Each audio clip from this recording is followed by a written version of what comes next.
मेरे प्यारे दोस्तों, आओ आपका स्वागत है श्वेता श्वेतर उपनिषद पाठ में। सबके मंगल की कामना करते हुए शांति पाठ कर लेते हैं पहले। ओम सहनावतु सहनौ भुनक्तु सह वीर्यं करवावहै तेजस्विनावधीतमस्तु मा विद्विषावहै। ओम शांति ही शांति ही शांति ही। सभी के मंगल की कामना करते हुए मंत्र का उच्चारण कर लेते हैं। मंत्र का उच्चारण करना भी बहुत अच्छा है, ना कर सको तो श्रवण करो, ये भी बहुत अच्छा है। आइए शुरू करते हैं। ते ध्यान योग अनुगता अपश्यन देवात्मशक्तिं स्वगुणैर्निगूढ़ाम् यः कारणानि निखिलानि तानि कालात्मयुक्तानि अधितिष्ठत्येकः। ये मंत्र है। अब भाष्यकार क्या कहते हैं उस पर भी वर्णन कर लेते हैं। जो पहले कहा था ना, शिष्यों ने गुरु जी से पूछा था कि ये कौन कारण है, ये इस जगत का कारण कौन है, उत्पत्ति किससे होती है, जीवों की उत्पत्ति किससे, जो जो प्रश्न किए थे।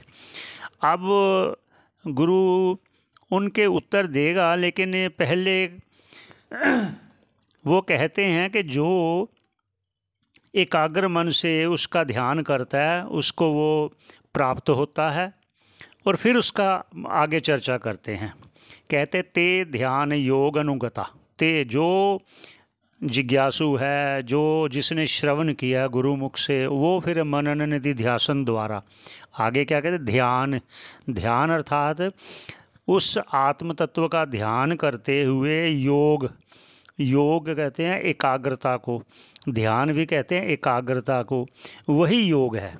वो एकाग्र होकर उस आत्म तत्व का ध्यान करना ही योग है। इसलिए ध्यान योग अनुगता, अनुगता द्वारा, इस ध्यान योग के द्वारा अपश्यन, उस आत्म तत्व को दर्शन करें, देखें, साक्षात्कार करें।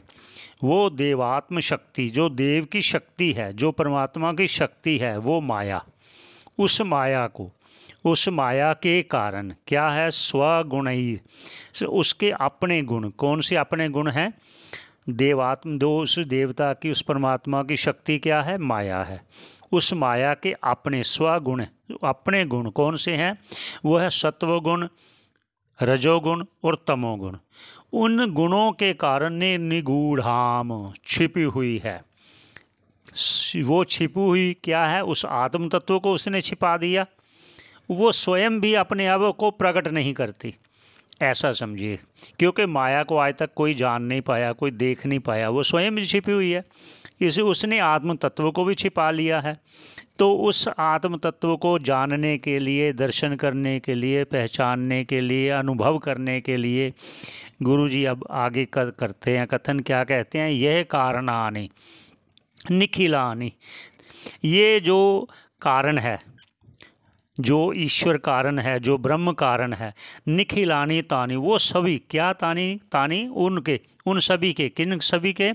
काल आत्मयुक्तानि।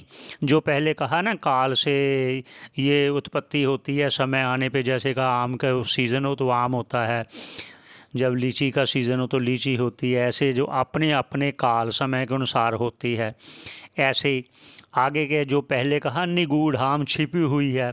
वो छिपी हुई भी कैसे है?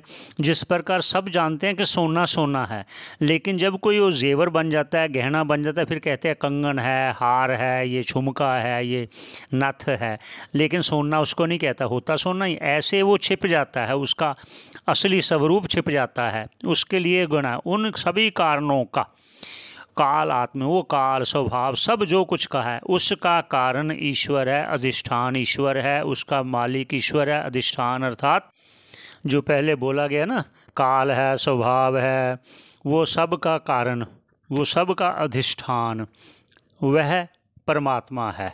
वो एक ही है। वो सारे जगत का अधिष्ठान भी वही है, सभी जीवों का अधिष्ठान भी यही है। ऐसे ही आप आगे हमारे साथ जुड़े रहें। आपका बहुत बहुत धन्यवाद। आगे मिलते हैं अगले मंत्र पर।